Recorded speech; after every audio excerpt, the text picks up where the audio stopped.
Hello কাকু। হ্যাঁ। হ্যাঁ কাকু, মানে আজকে আপনার কাছে কি কি ফল আছে বলুন তো একটু। কোথা থেকে বলছো? এই তো আমি 3 নম্বর থেকে বলছি। আপনার বাড়ি পৌঁছে দেন তো? আরে হ্যাঁ হ্যাঁ হ্যাঁ, ওই যে যাওয়ার সময় সাইকেল নিয়ে পৌঁছে দেবো। আচ্ছা আচ্ছা, কাকু মানে কি কি ফল আছে মোটামুটি একটু বলবে? এই বলতে পারো, এই ভালো হিমসাগর আছে দাদা। ও আচ্ছা আচ্ছা।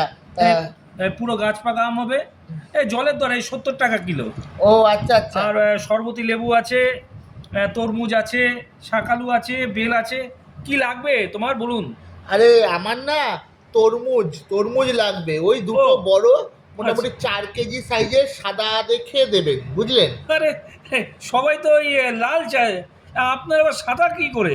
আরে আমার বউ আবার সাদা তরমুজ ভালোবাসে, আছে কি আপনার কাছে? হ্যাঁ হবে দাদা, একদম গাছ পাকা আম আছে বুঝলেন তো, 80 টাকা কিলো। না দাদা, আমি গাছ পাকা আম নেব না, আমি হিমসাগর কার্বাইটে পাকা ওইটাই নেব। হ্যাঁ একটা কাজ করুন বুঝলেন দাদা, হ্যাঁ। আপনার বইয়ের সাদা তরমুজ দুটো মুখে নিয়ে আমটা চুষে শুয়ে পড়ুন, বুঝেছেন? আরে আমার বউয়ের সময় নেক্সট যত। টাইম ডিস্টার্ব করবেন না, রাখুন। আরে আরে কাকুর ওয়াক করছেন কেন? আরে সারা বইমুনিস টাইমে যত সব হামলা।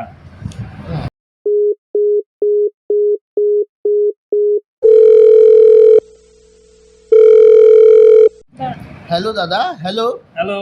হ্যাঁ বলছি যে আপনার কাছে লিচু কত টাকা কেজি দাদা? ওই 180 টাকা করে চলছে। ও ও ও আচ্ছা আচ্ছা। আপনি কে বলছেন? দাদা বলছি যে আপনার লিচু কোথাকারের, বোম্বাইয়ের লিচু কি? একদম বোম্বাইয়ের লিচু একদম। ও আচ্ছা আচ্ছা, কেন দাদা পশ্চিমবঙ্গের লিচু নেই? আমার বউ তো আবার পশ্চিমবঙ্গের লিচু ভালোবাসে। রাখবেন ফোনটা, শালা যত সব। আরে আপনি আপনার লিচু দুটো। আপনি কি ইয়ার্কি মারছেন নাকি? হ্যাঁ, পাতা সমেত লিচু নিতে হয়, পাতা ছাড়া লিচু হয় না। যা পাতা সমেত লিচুর দাম, পাতা ছাড়াও লিচুর দাম একই পড়বে, নিলে নিন, নালে রাখুন। ইয়ার্কি মারবেন না ব্যবসার সময়। আরে দাদা রাগ করছেন কেন? বলছি লিচু পাতা কি তেজপাতার বদলে ব্যবহার করতে পারবো দাদা? মানে লিচু বাটা, লিচু পাতার শুক্তো, তারপরে তরকারি বানানো যাবে? ওইসব হয় নাকি? আপনি কি পাগল নাকি? না দাদা, এত দাম দিয়ে লিচু পাতা কিনে ফেলে দেব, খুব গায়ে বাঁধে জানেন। শালা রাখবি ফোনটা, আরে শালা। দাদা, রাখ শোরের বাচ্চা, হ্যাঁ। আরে দাদা রাগ করছেন কেন? রাখ বাল। হ্যালো।